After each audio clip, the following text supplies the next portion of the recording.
കോളിവുഡ് സംവിധായകൻ എ.ആർ. മുരുകദോസ് സൽമാൻ ഖാനെ നായകനാക്കി ഒരുക്കിയ സിക്കന്ദറിന്റെ റിലീസിനായി ഒരുങ്ങുകയാണ്.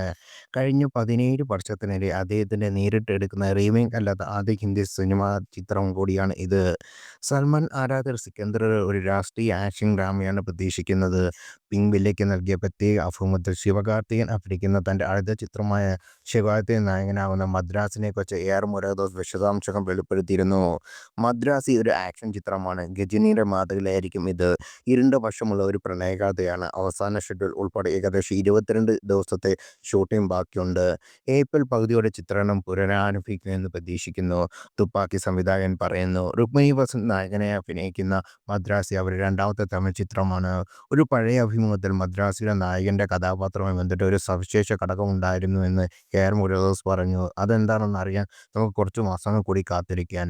വിദ്യുത് ജവാങ്കർ പ്രതിനായകനായി അഭിനയിക്കുന്ന ചിത്രത്തിന് അനിരുദ്ധ് സംഗീത സംവിധായകനായി എത്തുന്നു. ചിത്രത്തിന്റെ റിലീസ് തീയതി ഇതുവരെ തീരുമാനിച്ചിട്ടില്ല. അതേസമയം സിക്കന്ദർ ഈ ദിനം തിയേറ്ററിലെത്തും. മാർച്ച് 30 ചിത്രത്തിന്റെ റിലീസ്.